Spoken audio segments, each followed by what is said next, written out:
የሚበሰብሰው ከአካሉ ተቆርጦ ሲጣል ነው። ካልተቆረጥን እኛን የሚነካን የለም።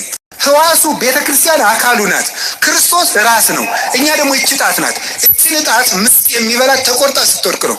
ከአካሏ ጋር ከኖረች የሚነካት የለም። ቤተክርስቲያን የክርስቶስ አካል ናት። ከቤተክርስቲያን ጋር ህብረት ካለን ዲያብሎስ እኛን መንጠቅ አይችልም።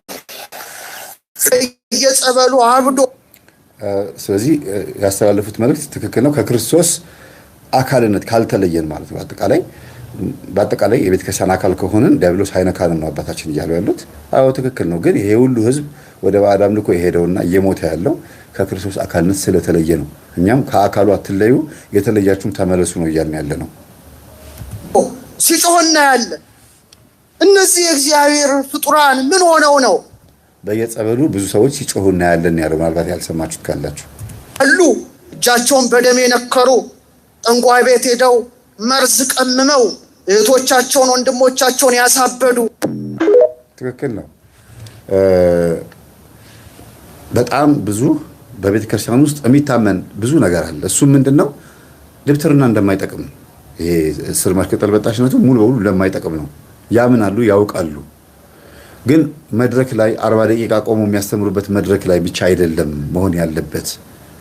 የአየር ሰዓት ስለተሰጣቸው ብቻ ለመሆን ያለበት። ሊቃውንት ተሰብስበው ይሄ ነገር ማውገዝ አለባቸው። ለስብከታችን ማጣፈጫ ብቻ መሆን የለበትም። እኛን የሚያቀርበን የለም፣ የሚያስጠጋንም የለም። ትምህርታችንንም ራሱ አይፈልጉትም። ለምን? ምናልባት የማይፈልጉት ለምን እንደሆነ እንደው አንድ ሁለት ነጥብ ላንሳ። አንደኛ ገለጥ ነው። ቤተክርስቲያን እንደ ጥበብ ይዛው የነበረው ግን ጥበብ ያልመሰለው ጥበብ ያልሆነው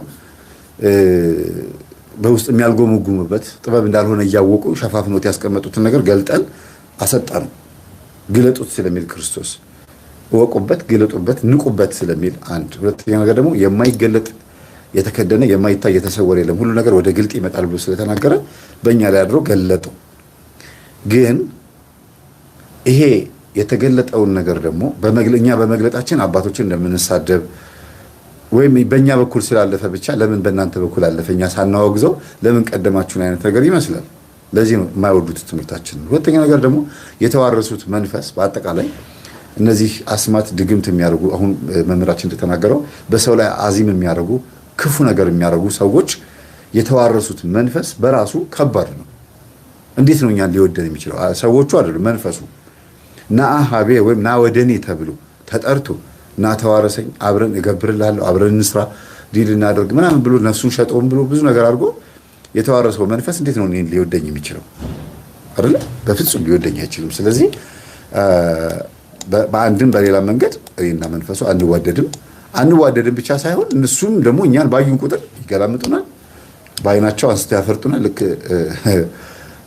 ጻድቁ ኢዮብ እንደተናገረው ጠላቴ በአይኑ አፈጠጠብኝ፣ አይኑን እኔ ላይ አፈጠጠብኝ፣ ጥርሱን ማንቀራጨጨብኝ ይላል። የቡዳ መንፈስ ምልክት ነው። በክፉ ነገር ነው የሚያዩን። ተመልክታችኋል። ቢሮ የበር ላይ መተው ምራቃቸው እንዴት ጤቅ እንዳሉብኝ፣ ባገኙኝ ቦታ ላይ እንዴት ድግምት እንደሚያደርጉብኝ በጣም ብዙ ቦታ ላይ ወንድሞቼ፣ እውነት አንዳንድ መንፈሳውያን ወንድሞቼ በአጠቃላይ አመሰግናለሁ።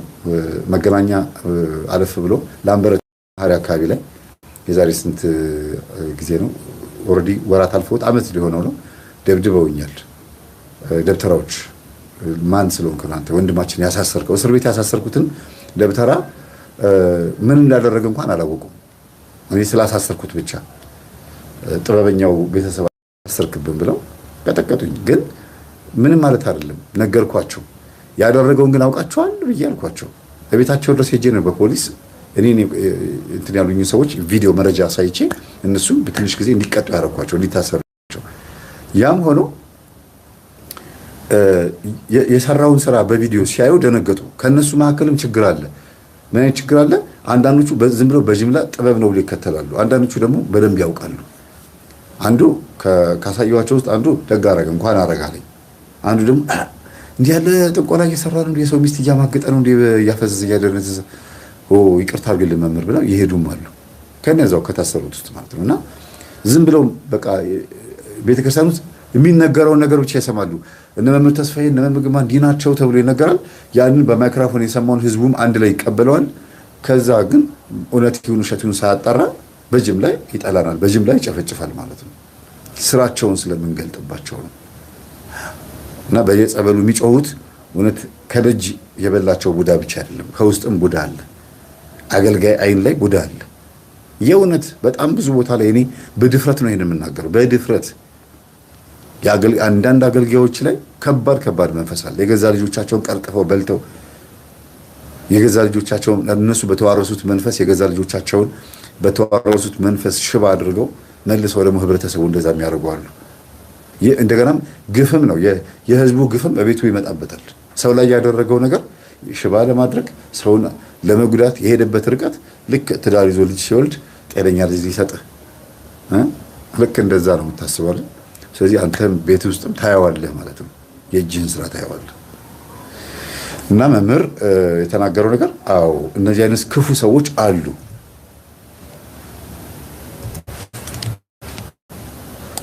ምን ሆነው ነው አሉ?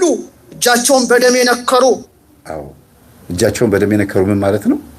መስዋዕት ለማቅረብም ሰውን ለመግደልም ለሰይጣን መስዋዕት ያቀርባሉ፣ ሰውም ይገላሉ። ጠንቋይ ቤት ሄደው መርዝ ቀምመው ጠንቋይ ቤት መሄድ በራሱ አንድ ነገር ነው። ጠንቋይ ቤት ሄዶ ሰዎችን የሚገሉ ሰዎች ብዙ ጊዜ መርዝ አይደለም የሚሰጣቸው፣ እዛ ያሟርታሉ። ጥላውጊ ያለ አንካስ ያለ እንደዚህ ነው የሚደረገው። መርዝ የሚቀመመው ደብተራ ነው። ወንድሞቻቸውን ያሳበዱ። አዎ እህትና ወንድሞቻችሁ የምታሳብዱበት መንገድ በራሱ እንግዲህ ማሳበጃ ተብሎ ራሱ የሚደገም ድግምታል። ሰውን ማሳበጃ ጨርቁን ጥሎ እንዲሄድ ማድረጊያ። የግድ ጠንቋይ ቤት ሳይሆን ቤታችን ውስጥም ጭምር ነው ያለው። መፍትሔ ሥራዬ መጽሐፍ የቤተ ክርስቲያናችን መጽሐፍ ነው። በዚህ ዙሪያ ጥያቄ ስለተጠየቅኩ ለመመለስ ነው የመጣሁት። ውድ ልዑል እግዚአብሔር ልጆች በጥንቃቄ ስሙትና ላልሰማ አሰሙልኝ። እኚህ አባት የሚያጠምቁትን አባቶች አይፈልጉም፣ አይወዱም፣ ማየትም አይፈልጉም። እንደ ሐሰተኛ አጥማቂያን አድርገው ነው የሚያዩት፣ ይሳደባሉ። እዚህ ጋር ግን መፍትሔ ሥራዬም ሆነ የድግምት መጽሐፍቶች ሌሎችንም ደግሞ ሲቃወሙ እናያለን እና ከየትኛው ወገን እንደሆኑ ማወቅ ይቻላል። የግል ሀሳባቸውን የሚከተሉ አባት ናቸው። የቤተ ክርስቲያንን ድምፅ መስማት የሚፈልጉ ቢሆኑ ቤተ ክርስቲያን የምትለውን ነገር በሙሉ ሰምተው በትክክል የህዝቡ መታመምና መጎዳት የሚያሳስባቸው አባት ከሆኑ ጸበል ቦታ ሄደው የተጎዱትን የታመሙትን ሰዎች የሚጮሁትን ጩኸት የሚለፈልፉትን በአጠቃላይ ሁሉ ነገር አጣርተው እኛን ያግዙን ነበር ብዬ አስባለሁ። እኔ ቲክቶካቸውን ለማየት ሞክሬያለሁ። ከካህናት መካከል እንደዚህ በድፍረት ወጥተው ህዝቡን የሚያስተምሩ አባቶችን እኔ በጣም አደንቃለሁ። እንደኛ አባት ግን ደግሞ የግል ሀሳባችንን ብቻ ሳይሆን ማንጸባረቅ ያለብን ቅን ፍርድ መፍረድ አለብን ብዬ አስባለሁ። እስቲ የሚናገሩትን እንስማና አጠቃላይ ጠቅልዬ እናገራለሁ። መፍትሔ ሥራዬ የሚባል መጽሐፍ ባጭሩ የቤተ ክርስቲያናችን መጽሐፍ አይደለም። ምን መጽሐፍ ነው ካላችሁኝ፣ የጥንቆላ መጽሐፍ ነው። የጠንቋዮች መጽሐፍ ነው። በቤተ ክርስቲያኒቷ ውስጥ መፍትሔ ሥራዬ የሚባል መጽሐፍ የለም ናቸው። 100% ሲውላችሁ 100% ስጧቸው። ትክክል ነው። እንደዚህ በይፋ ወጥቶ የሚቃወም አባት እንደው ይብዛልን። ስለዚህ መፍትሔ ሥራዬ የሚባልና አውደ ነገሥት የሚባልም መጽሐፈ ቆጵርያኖስን መርበብተ ሰለሞንም ሌሎችም የጥንቆላ መጽሐፍቶችንም አንድ ላይ ሁሉንም ቢቃወሙልን ደስ ይለናል። 100% ስጧቸው። ግን እነዚህን መጽሐፍቶች የተቃወሙ አባቶች ይህንን መጽሐፍ የሚቃወሙ ቤተሰቦቻቸውን ለምን ይጠላሉ? እኛም ይሄን መጽሐፍ ተቃውመን ነው እያጋለጠን ያለ ነው። መድረክ ላይም እየለፈለፈ ያለው በዚህ መጽሐፍ ምክንያት የመጣውን ጦስ ነው ለህዝብ እየገለጠን ያለ ነው። እንደ መጽሐፍና እንደ ንብረት ታይቶ የነበረው ይሄ መድረክ እኛ የምናስተምርበት መድረክና የፈውስ ጉባኤ ባይኖር ኖሮ ማን ነው የሚገልጠው? የደብተራዎችን ስራ ማን ነበር የሚያጋልጠው? ዛሬስ ድረስ በመስተፋቅር በተለያየ አይነት የስንፈተ ወሲብ በምናምን የደብተራዎች አጠቃላይ የድግምት ስራ ይቀጥል አልነበርም? እንደ ፋርማሲ አይታይም? ይሄ ውርደት ባይመጣ ኖሮ፣ ይሄ መጋለጥ ባይመጣ ኖሮ። ስለዚህ ቤተሰብ ሆነን እየተደባደብን ነው። ልክ ወንድምና ወንድም እንደሚጣላው ውስጥ ሆነን የግል ሀሳባችንን የሚያጣላን በነገራችን ላይ በተጻፈው ነገር ላይ የግል ሀሳባችንን እያንጸባረቅ ነው እየተጣላን ያለ ነው። እንደ ካህንነታቸው ይሄንን ወጥተው መቃወማቸውን በጣም ነው የማደንቀው። መፍትሔ ሥራዬ ገዳይ ኢየሱስ ክርስቶስ ብቻ ነው።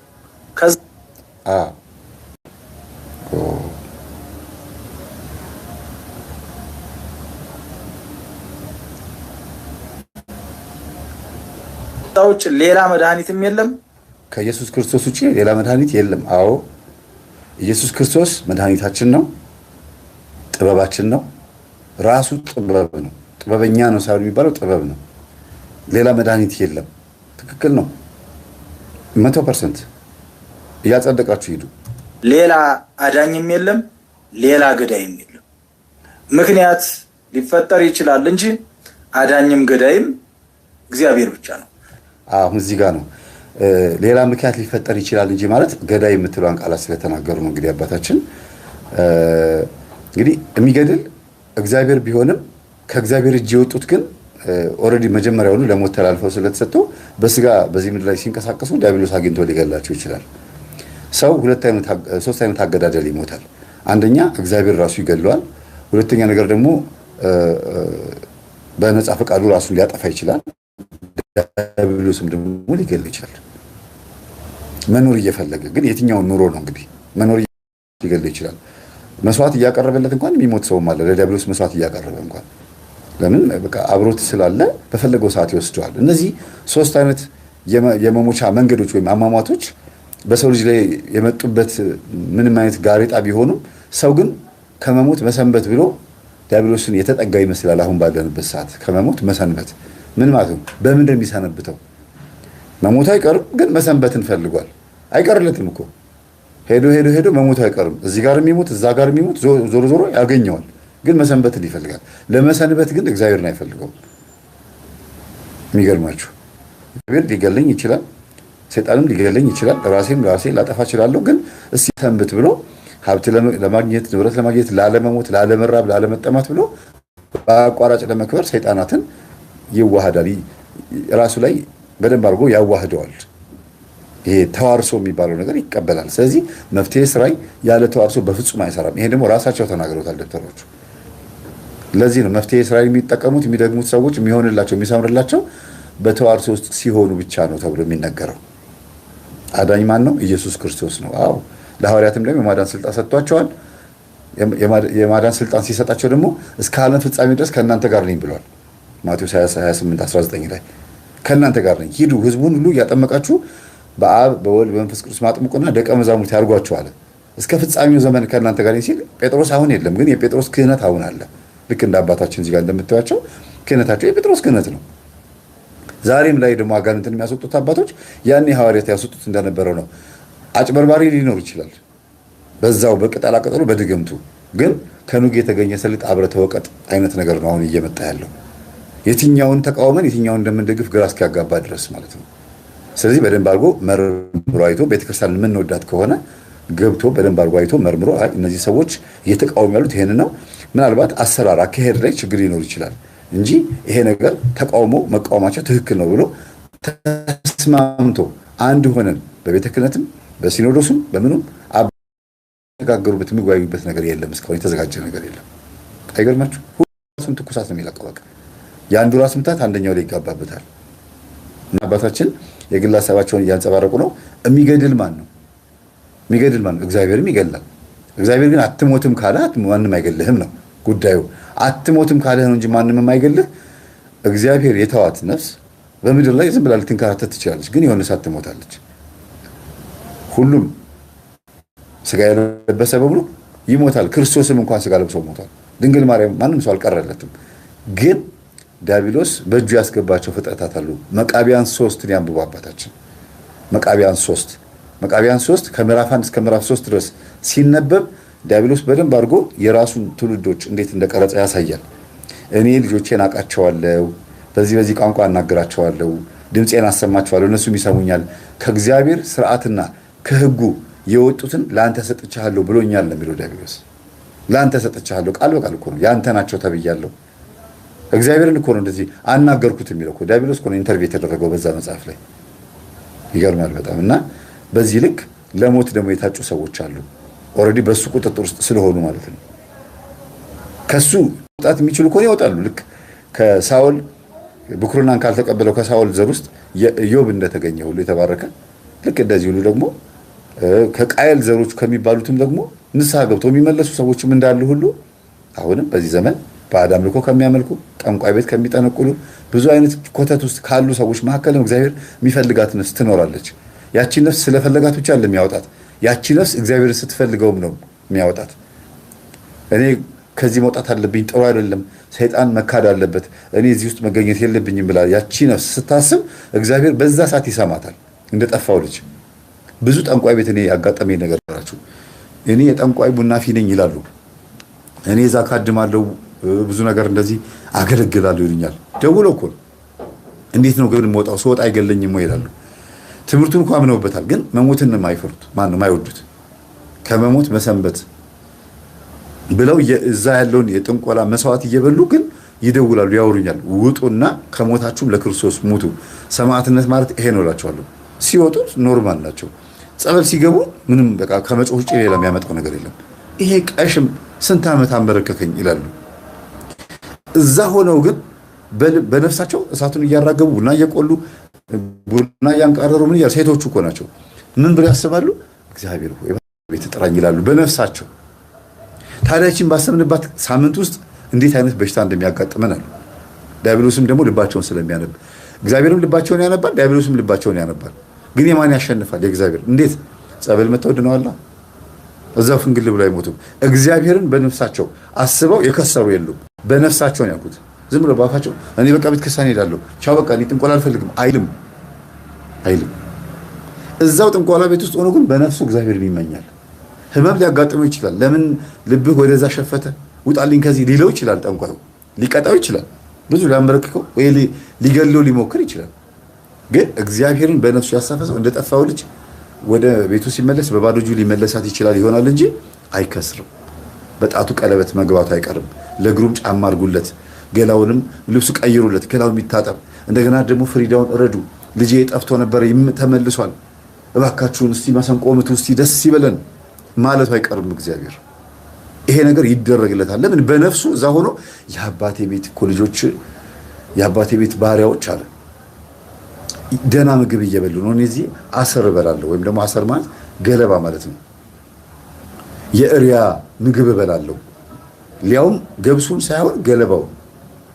ግን የአባቴ ባሪያዎች ግን አለ አገልጋዮች፣ ካህናትን እኮ ማለት ነው ባሪያዎች ሲል። የአባቴ ባሪያዎች ግን በቤቱ ተገኝተው ኃጢአተኛም እንኳን ቢሆኑ እዛ ሆነው ግን ያንን ምግብ ይበላሉ። እኔ ግን እዚህ ሆኜ እንከራተታለሁ ብሎ በልቡን ያሰበው የአባቱን ቤት። የዛን ሰዓት አባቱ አየው ይላል። በጠፋበት ቦታ የትም ሀገር ጥፉ፣ ላስ ቬጋስ ውስጥ ገብታችሁ ቁማርተኛ ብትሆኑ፣ ደቡብ አፍሪካ ውስጥ ጭፈራ ቤት ብትሆኑ፣ የትኛውም አገር ናይት ክለብ ውስጥ ምንም አይነት ጭፈራና ኃጢአትን የምታጣጥሙ ሰዎች ብትሆኑ፣ በልባችሁ ሁልጊዜ እግዚአብሔርን የምትመኙት ከሆነ ከዛ ቦታ ነቅሎ እንዴት እንደሚያወጣችሁ እየሰራ ነው የሚውለው የሚያድረው እግዚአብሔር። ብቻ ተመኙ፣ ዝም ብላችሁ ተመኝታችሁ ብቻ አትቅሩ። ኃጢአቱ እንዳለ ሆኖ ተመኝታችሁ ብቻ አትቅሩ። መንገድ ሲከፍት አትሽሹ። ናስቲ ቤተክርስቲያን እንሂድ የሚል ሰው ካለ እሺ በሉ። ለምን? ተመኝታችኋል። ያለ ምክንያት እግዚአብሔር ቤተክርስቲያን እንሂድ አይላችሁም። እኔ ኃጢአተኛ ነኝ እዛ መሄድማ አይገባኝም ስትሉ ተመኝታችኋል። እግዚአብሔር እንደዚህ ነው። ልክ ስታስቡት መልህቅ ይወረውራል፣ እንትን ይወረውራል። በል ያዝ ይልና ከጉድጓድ ሰው እንዴት ነው የምናወጣው? ጉድጓድ ውስጥ የገባ ሰው ስናወጣው ገመድ እንወረውርለታለን። ከዛ ሳብ ነው አይደል? ገመዱን ይዞት እግዚአብሔር ይቆያል። ገደል ውስጥ ሆኖ ሁሉም ይፋጠጣል፣ ግድግዳው ያፈጣል። ጉድጓድ ውስጥ ነው። ልክ በልቡ እግዚአብሔር የሚያስብ ሰው ሲኖር ገመድ ይወረወርለታል። ያዝ ነው፣ መሳብ ነው፣ ወደ ላይ መውጣት ነው። ከውሃ ውስጥም እንደዛው ነው። እና ህይወታችን ሁልጊዜ በእግዚአብሔር መስመር ከሆነ ከሞት እንተርፋለን። ከየትኛው ሞት እሱን እግዚአብሔር ነው የሚያውቀው። በህይወት ተርፈን ወልደን ከብደን ትዳር ይዘን ከዛ በምንኩስና የምናልፍ ከሆነ ይቀጥላል። አሁን ደግሞ በስጋ ሞተን በነፍሳችን የምንድን ከሆነ ደግሞ ልክ ቅዱስ ጳውሎስ እንደተናገረው ምን ይላል? የአባቱን ሚስት ያገባ እንጀራ እናቱን ማለት ያገባ ሰው በአሕዛብ እንኳን ያልተደረገ ኃጢአት በእናንተ ተደርጓል። እንዲህ ያለው ሰው ነፍሱ በክርስቶስ በፍርድ ቀን እንድትተርፍና ገነት እንድትገባ ዛሬ ስጋው ለሰይጣን ይሰጥ ብዬ ፈርጄበታለሁ ይላል።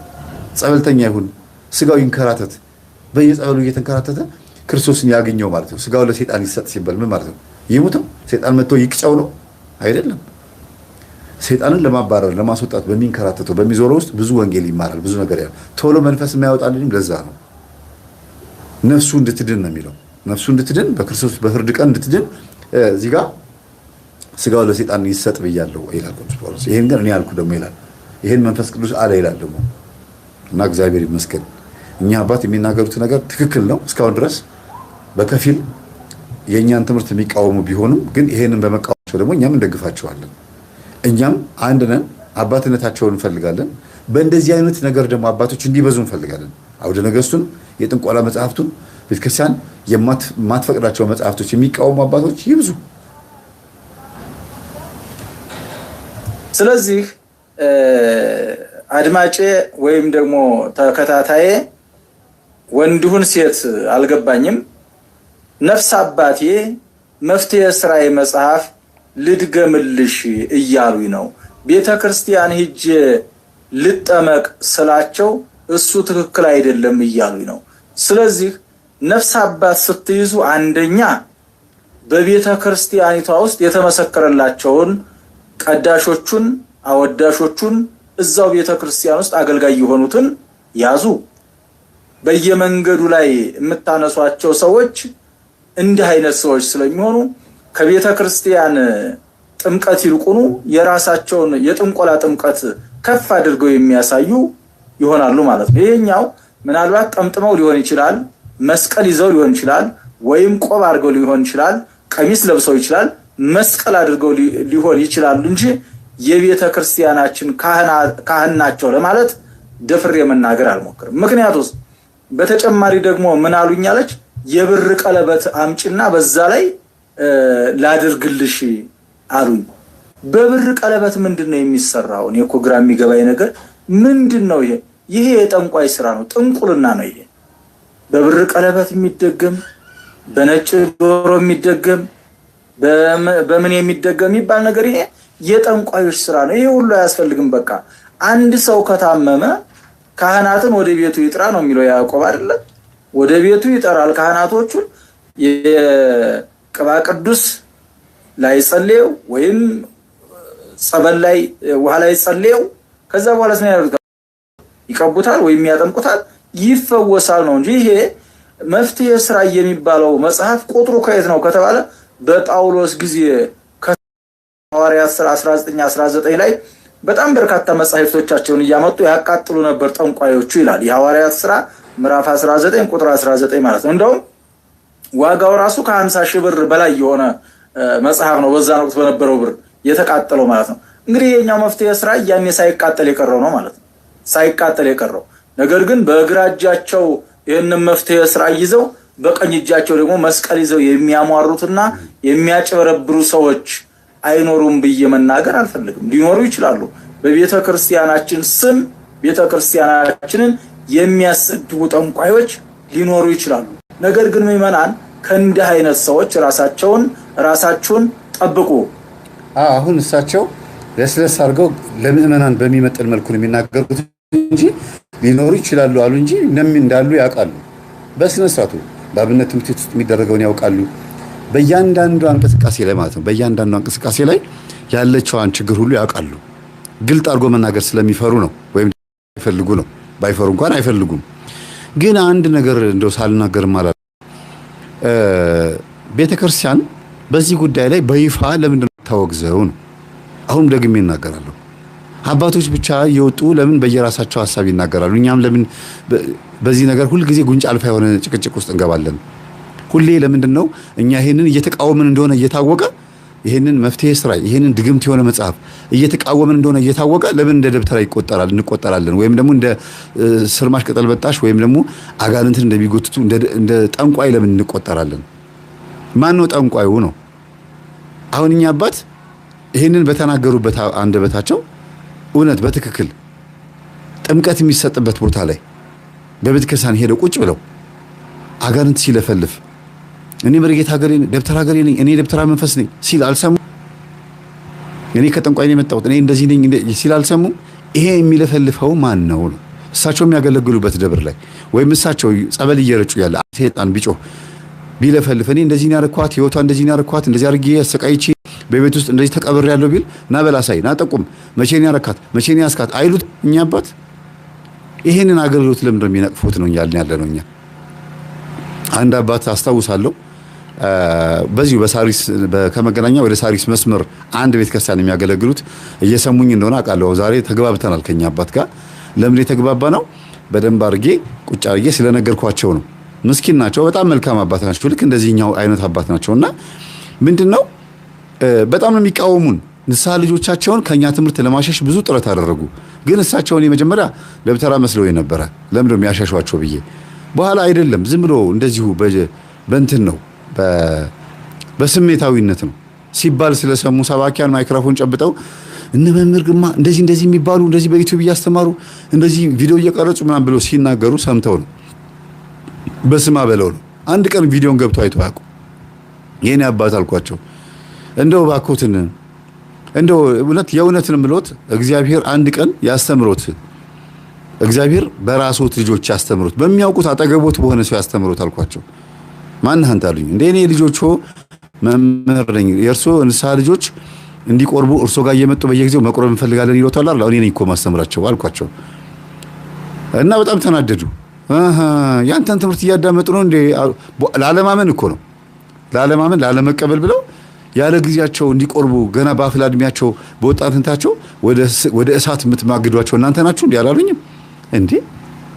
እውነት ታዲያ መቆረብ የለባቸውም ስላቸው አይ የሚቆረብበት እድሜ አለው ዝም ብሎ አፍላ እድሜ 14 ዓመት 15 ዓመት ከሞላቸው በኋላ ማስቆም ነው።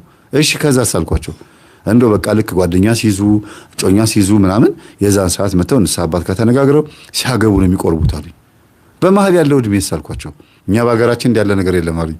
ካህን ነው ታዲያ ክህነት ታዲያ በሀገር ነው የሚገደበው በቤተ ክርስቲያን ቀኖናና ትውፊት ነው እንጂ እንዴት እንደዚህ ይላሉ ብዬ ተከራከርኳቸው። ቤተ ክርስቲያን የራሷ ሆነ ቀኖና ዶግማ ትውፊት አላት። እንደ ሀገሮት ሳይሆን ካህን እንደ መስቀሉ እንደያዘው እንደሚያስተምረው ትምህርት ነው መኖር ያለበት እና አንድ ሰው የክርስቶስ ሥጋና ደም ለመቀበል እድሜ አይገድበውም። ተጨቃጨቅን ተከራከርን። ግን ከ6 ወር ነው ከ7 ወር በኋላ ደውለው አፈላልገው በተማሪዎቻቸው አፈላልገው ጠሩኝ። አቤት አልኳቸው። ይሄን ቪዲዮ ተመልከታሉኝና በቤታቸው ሄጄ ቴሌቪዥን ላይ ተከፈተ እና ይኸውልህ ይሄ የምታየው የሚለፈልፈው መንፈስ የተማሪዎች ከተማ ነው እና ልክ ሲጮህ በቃ ግራ ገባኛሉ። እኔ ጠቋር ነኝ ይላል። ማን የምን ጠቋር ነው የምን ጥቁር ነው ስለው እንዴ አታቀንም እንደኛ እኮ ጠቋር እንዲህ ነው ያደረግነው ያንተ ሚስት ላይ አለን ካህኑ ሚስት ላይ እኮ ነው ያንተ ሚስት ላይ አለን እንደገናም ደግሞ ተማሪዎች ላይም ደግሞ አለን እኔ ቡዳ ነኝ እያለ መንፈሱ እያንዳንዷን መቼ እንደገባ ለምን እንደገባ ዘርዝሮ መናገር ጀመረ። ግን እሳቸው ጸሎተኛ ናቸው እኮ ስሜታዊነት ስለሚያጠቃቸውና በጅምላ ዝም ብሎ ስለሚጨፈጭፉ ነው እንጂ ጸሎተኛ ጥሩ አባት ናቸው። ከዛ እሺ አባቴ ሲለፈልፍ ታዲያ ለምን አላስቆሙትም? እርሶ በቪዲዮ ለምን ተቀረጸ? ለምን ሰይጣን ሲለፈልፍ ትሰሙታላችሁ አሉን አይደል? የእርሶ ቤተሰብ ታሪክ ሲሆን ለምን አዳመጡት? የሌላ ሰው ሲሆን አይደመጥ ለምን ይላሉ? የእርሶ ሲሆን አዳመጡት። ይሄ ምንድነው? ለምን እንደዚህ ይሆናል አልኳቸው። አሁን የገባኝ ልጄ ኧረ እኔ አንድ ካህን አንድ እኮ ማውቀው መሪጌታ ነበር ውሎብኝ ነበረ። ውሎብኝ ማለት መተት አድርጎብኛል ነው። አንድ ሰው አስማት ውሎበታል ወይም ደግሞ የሆነ ሰው ውሎበታል ከተባለ ምን ማለት ነው? ድግምት አድርጎብኛል፣ መተት አድርጎብኛል፣ ስራዬ ነገር አድርጎብኛል ማለት ነው። እንደ ሀገራቸው ነው የሚያወሩት። የዋህ ናቸው። ክህነት እንዴት ነው የተቀበሉት አልኳቸው። ልጄ እኔ ክህነት የተቀበልኩት እዚህ ቦታ ላይ ነው።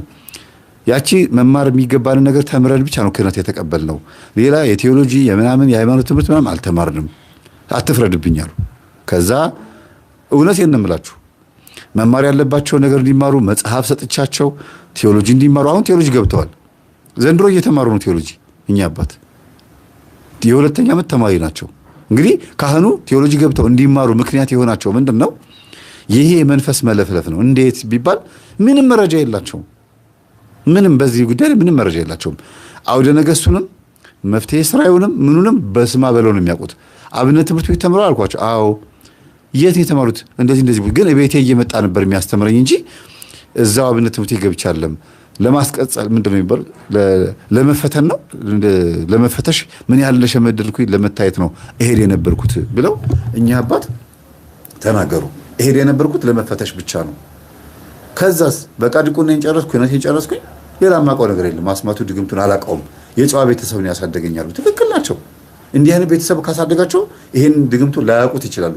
ያ ግን የበለጠ ደግሞ ጎድቷቸዋል። ለምን ድብትርናው ማወቅ አለባቸው ማለት ሳይሆን መመርመርና መፈተሽ አለባቸው። ቤተክርስቲያን ውስጥ እንዲህ አይነት አባቶች እንዳሉ ያውቃሉ። ግን አቅም የለውም አይረባም ብሎ ነው የሚያልፉት። እንደዚህ እንደቃ ሰይጣን ሲባል በጣም ሩቅ የሆነ ስለጠመጠሙ ማይቀር መስቀል ሲያዙ ማይነካቸው ምናምን አድርገው ነበር የሚገምቱት።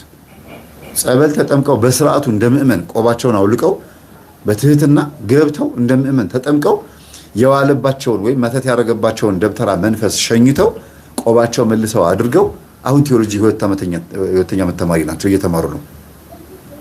በጣም የሚገርማችሁ ነገር።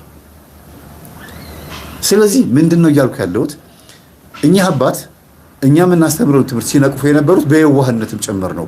ሆን ብለው ተንኮለኛ ክፉ ስለሆኑ አይደለም። እኚህም አባት እንደዛ ሊሆኑ ይችላሉ። መጥፎ ሰው ላይሆኑ ይችላሉ። ትምህርቱን ሲቃወሙት ለቤተ ክርስቲያን ቀንተው የሚያጠምቁትን አባቶች ሊናገሩ ይችላሉ። ግን ምን አለበት የሚወዷት ከሆነ ቤተ ክርስቲያንን መምህር ግርማ ምን እንደሚያስተምሩ ቪዲዮን በደንብ ገብቶ ማየት፣ ምን ትምህርት ወንጌላቸው ምን እንደሚመስል ምን አለ ገብቶ ቢያዩ። ንቀት ባይኖር፣ መናናቅ ባይኖር፣ መተሻሸት ባይኖር፣ አንዱንም ትምህርት ሰምቶ ማያውቁ ሲፈውሱ ጉባኤያቸው ላይ ተገኝቶ ማያውቁ እንደው ቢያንስ እንኳን ከቪዲዮዎቻቸው ላይ የፈውስ አንድ 20 15 ቪዲዮ ቁጭ ብሎ አይቶ ቤተክርስቲያን የሚወዳት ሰው አይቶ እስቲ አሁን እኚህን አባት ልስደብ ብሎ ቢነሳ አፉ አይታዘዝለትም። ለምን? ሐቅና እውነት እዛ ቪዲዮ ላይ ስላለ ነው። እንከን እናውጣ ካልን ከእያንዳንዱ ነገር እንከን ማውጣት ይቻላል። ግን እንከን በማውጣት አይደለም ቀኖናን፣ ዶግማን፣ ትውፊትን ማቆየት የሚቻለው በልበ ንጽህናና በቀናነት ነው። ቀኖናን ወይም ዶግማ የቤተክርስቲያን ነገር ማቆየት የምንችለውም ሆነ በአጠቃላይ ህዝቡን ማትረፍ የሚቻለው በቀናነት ነው። ስለዚህ እውቀቱ መረጃው ሲኖራቸው በቤተሰባቸው ካልመጣባቸው አይገባቸውም። እኛ አባት እንዳልኳችሁ በቤታቸው ሲመጣባቸው ሚስታቸው እንዴት እላቸው ላይ መንፈስ እንዳለባቸው እሳቸው እንዴት እንደተበደሉ ሰይጣኑ ሲናገር ነው እንዴ። እኛ ስንናገር ለምን አላመኑንም? ሰይጣኑ ሲናገር ለምን አመኑት? ይሄ ጠይቄያቸዋለሁ። የኔ አባት እንደው ይሄማ በመስቀል እኮ ይዤው እኮ የሚለፈልፈው አሉ። ታዲያ እዛስ ያለው መምህር ግርማ ቪዲዮ ላይ ያለስ በመስቀል አይደል እንዴ የተያዘው? አዎ ልጄ ምን ሆኜ ነው የተደፈነብኝ ይላሉ። ምስኪን ናቸው። እኔ አልፈርድም። እስቲ እኛን አባት እንስማቸው። የጠየቁኝ እህቴ ወይም የጠየቁኝ ወንድሜ ቅርታ ወንድና ሴት መሆኑን አለየውም። ይሄን ትክክል አይደለም፣ በቃ ትክክል አይደለም። እንደውም እኔ የምመክረውት ይተዋቸውና እዛው በአካባቢዎት ካለ አጥቢያ የተመሰከረላቸውን የቤተ ክርስቲያን አባት ሂደው የንስሐ አባት ይያዙ። ለመዳን ደግሞ የሚያስፈልገውት ባለፍ ስለ ጸበል የሰራሁት ቪዲዮ አለ፣ እዛ ላይ ገብተው ማየት ይችላሉ። በጥቅሉ ግን ንስሐ ገብተው ስጋው ደግሞ ከተቀበሉ ይድናሉ። አለቀ። የጌታችን የኢየሱስ ክርስቶስ ስጋና ደም መድኃኒት ስለሆነ እና ይሄንን መፍትሄ ስራይ፣ መፍትሄ ሀብት፣ መፍትሄ እንትን ግርማ ሞገስ ምናምን ግርማ ሞገሳችን ኢየሱስ ክርስቶስ ብቻ ነው። ከዛ በኋላ ያለው ሌላ ሁሉ ምንም ትርክ ነው። ትርክ ራሱን ከሞተም የማያድን ጠንቋይ ደግሞ ሌላ ይዳዳል እንዴ? ሁሉም ተጠራርጎ ወደ መቃብር ነው። ሁሉም ተጠራርጎ ወደ መቃብር ነው። ስለዚህ አባታችን ትክክል ነው የሚናገሩት። ለምሳሌ እንደ ክርስቲያን ስርዓት ከሆነ መጾም፣ መጸለይ፣ መስገድ፣ ንስሐ መግባት፣ ጸበል መጠመቅ፣ ቅዱስ ቁርባን መቀበል የአንድ ክርስቲያን ግዴታው ነው፣ ስርዓት ነው።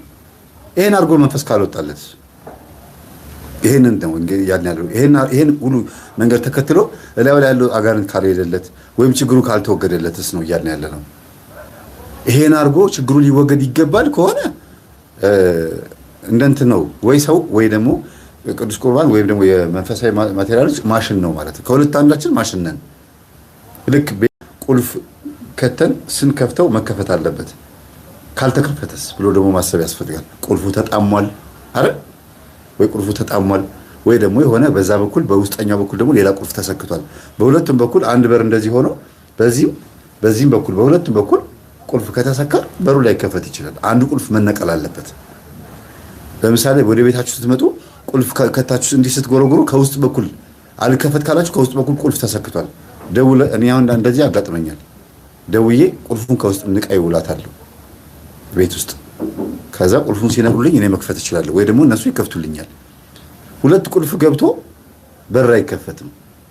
አጋንንትም ከኛ ውስጥ ለመውጣት አንዱ ነገር መነቀል አለበት። ዓለማዊ የሆነ ቁልፍ መንገድ ምንለው ነገር ከኛ መወገድ አለበት። መንፈሳዊ ነገር እንዲከፈት ዓለማዊ ነገር እንዲከፈት ደግሞ መንፈሳዊ ነገር ከኛ ላይ መነቀል አለበት ማለት ነው። ሰይጣን ለዚህ እኮ ነው ማሉ የሚላቸው። መስዋዕት አቅርቡ እስቲ 5 ሳንቲም ቢሆን እስቲ ቁጭ አድርጉና ገብሩልኝና ከዛ በኋላ እኔ አንድ ስቴፕ ሄዳለሁ ይላቸዋልና ብዙ ሰዎች የማይገባቸው ነገር ቢኖር እንዴ ምን ችግር አለው? ይሄን አርጓል ይተውል አረጋለሁ ለጊዜው ምን ችግር አለ? ንስሐ ገባበታል ይላሉ። ለሰይጣን መስዋዕት ካቀረቡ በኋላ ችግራቸውን መፍትሄ እንዲኖረው የሚያደርጉ ሰዎች ችግር ለመፍትሄ ብለው ሰይጣን ጋር ሄደው መስዋዕት የሚያቀርቡ ሰዎች መፍትሄውን ካገኙ በኋላ የሱ ባሪያና እስረኛ ናቸው። ስለዚህ ቤተክርስቲያናችን የምትለው ሁልጊዜ ምንድነው? መጾም፣ መጸለይ፣ መስገድ፣ መማር፣ መጠመቅ፣ ቅዱስ ቁርባን መቀበል፣ ንስሐ መግባት እነዚህ ስርዓት ናቸው። ግን በእንደዚህ አይነት ስርዓት ውስጥ አልፎ ደግሞ ምንም ለውጥ የማያመጣ ሰው አለ። ለምን ነው ጥያቄው? ምክንያቱ ምንድን ነው? ልብ ውስጥ ምን አለ? ነፍስ ውስጥ ምን አለ? ስጋው ላይ ምን ተጣብቋል? ይሄን ሁሉ ስርዓት ሲሄድ እንዴት ሰይጣን ንቅንቅ እንኳን አይልም? ቢያንስ ስጋው ደግሞ እንኳን እንዴት አይፈራም? ሰይጣን ቆርቦ እንኳን ሰይጣን እንዴት አይርቀው? ምክንያቱ መገለጽ አለበት። ትምህርቱ ያስፈልጋል። ለዚህ ነው ዲቴል መግባት ያስፈልገው። ርቆ ማይርቅ ሰይጣን ስላለ።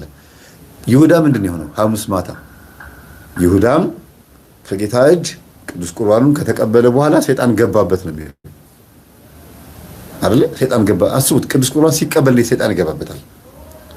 ስለዚህ አንዳንዴ በሌላኛው መንገድ ማየት ያስፈልጋል። በሌላኛው አንግል ቅዱስ ቁርባን እንዲያም ሰይጣን ያርቃል እንጂ ሰይጣን እንዲገባ ያደርጋል። ሰይጣንም የዛን ጊዜ ገባበት ነው። ጴጥሮስ ላይ ለምን አልገባም? ወይም ቅዱስ ዮሐንስ ላይ ሌሎችም ላይ ለምን አልገባም ሲቆርቡ? ይሁዳ ላይ ግን ገባበት ይላል። የሆነ ከኋላ ሰርቶ የመጣው ጉዳይ ስላለ ነው። ጌታን ለመሸጥ፣ ጌታን ለማሰቀል፣ ለማስገደል ሴራ ሲሮ ነው የመጣው።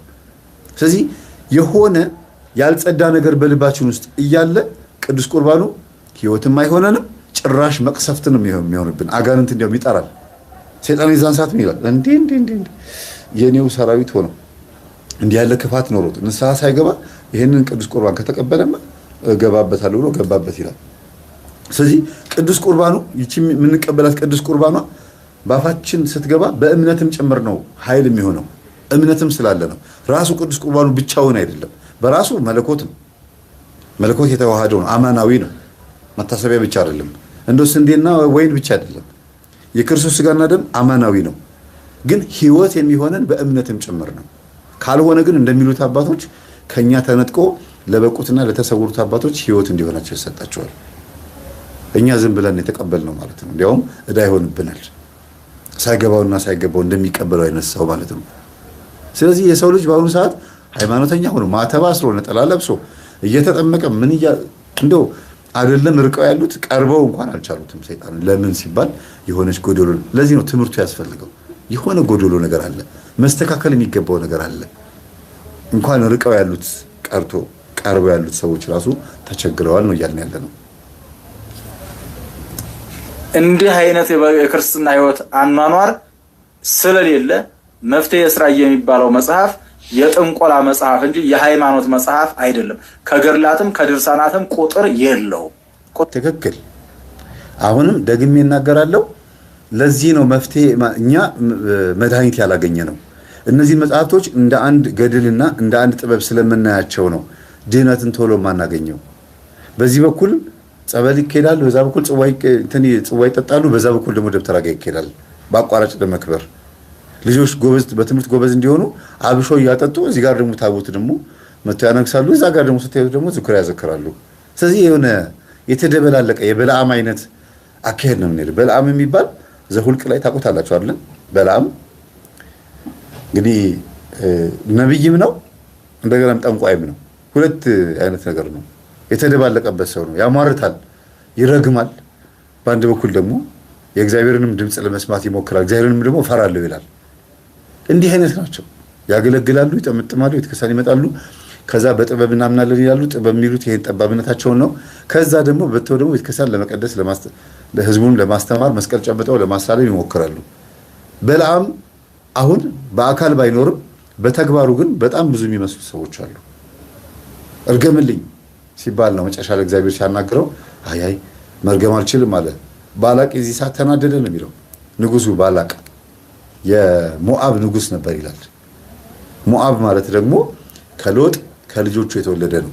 በኃጢአት የበለጸገች ከተማ ሞዓብና አሞን የሚባሉ አሞናውያን የሚባሉ ሁለት ህዝቦች አሉ። እነዚህ ሞዓብና አሞን የሚባሉ ወንድማማቾች የወለዷቸው ህዝቦች ናቸው።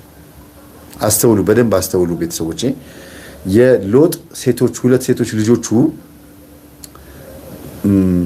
ህዝብ በሙሉ በባቢሎን ሰዶምና ገሞራ ህዝብ የሞተ ያለቀ መስሏቸው አባታችንምና እኛ ብቻ ቀረን፣ አሁን ዘር ማን ይቀጥል፣ ከማን እንውለድ?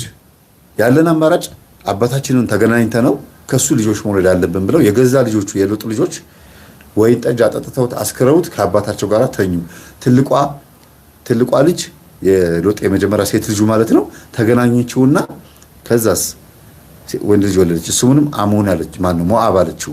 እንደገና ደግሞ ትንሿ ደግሞ ወለደች። እሱንም ደግሞ አሞን አለችው ይላል። የአሞናውያንና የሞዓባውያን ልጆች ዛሬ አጋንንትን የሚያመልኩ የአእምሮ ዝግመት ችግር ያለባቸው በጣም ብዙ ችግር ያለባቸው ሆኖ የተገኙት። ለምን? አባትና ልጅ የሚሆኑ ወንድምና እህት የሚሆኑ የአክስት አጎት ልጆች ብቻ በአጠቃላይ የስጋ ዝምድና ያላቸው ሰዎች ሩካቤ በሚፈጽሙበት ሰዓት የሚወለዱ ልጆች ጤነኞች አይደሉም ይባላል። ጤነኞች አይደሉም፣ አስተዋዮች አይደሉም። በጣም ብዙ ችግር ያለባቸው ናቸው። ለዚህ ነው ብዙ ጊዜ ቅዱስ የሆነ ነገር ከዘራቸው የማይገኘው። እግዚአብሔር ካላጠባቸው በስተቀር አስቸጋሪ ነው። ይሄ ምን ለምን አመጣሁት? በጣም ብዙ ኃጢአት የሚበዛባቸው ሀገሮች ውስጥ ያለ አንድ ንጉስ ከሱ ምን ይጠበቃል? እርገምልኝ ሲለው እስራኤላውያን እርገምልኝ። እነዚህ ህዝቦች በረሃውን በሙሉ እያቋረጡ ሲመጡ በጦርነት እያሸነፉ ነው የመጡት። ስለዚህ አሁንም ደግሞ ይህችን አገሬን ሞዓብ የምትባለውን ሀገር ሊያፈራርሱ ስልቅጥ አድርገው ዋጥ አድርገው ሊቀረጣጥፉ ይመተዋልና እባክህን እርገምልኝ ሲለው አልረግምም አለው። እርገምልኝ ባዩ የማን ዘር ነው? የዚችው የሞዓብ የምትባለው ሀገር ዘር የሆነ ሰው ነው። ይሄ ነው በቃ ሁልጊዜ መርገም ነው ስራቸው። ለምን? ዘር ነው በቃ። ምን ታደርጉታላችሁ? እንዲረገሙ ነው የፈለገው። መተው እንኳን ልማር ከነሱ አላለም፣ እርገምልኝ ነው። በለዓም ግን ምን አለ? ነው እኔ አልረግምም፣ እንዲያው መርቅ እያለኝ ነው፣ የእግዚአብሔር ኃይል መጥቶ መርቅ እያለኝ ነው ብሎ በፍርሃት ህዝቡን መረቀ። ከዚህ ህዝብ ኮከብ ሲወጣ ያለው አለ። ደጋግሜ የምነግራችሁ ለዚህ ነው። በዘር ተመሳሳይ የሆነ አካሄድ ያላቸው ሰዎች የካህን ዘር ነኝ እኔ ምንም አልሆንም እኔ ጥበበኛ ዘር ነኝ ይላሉ።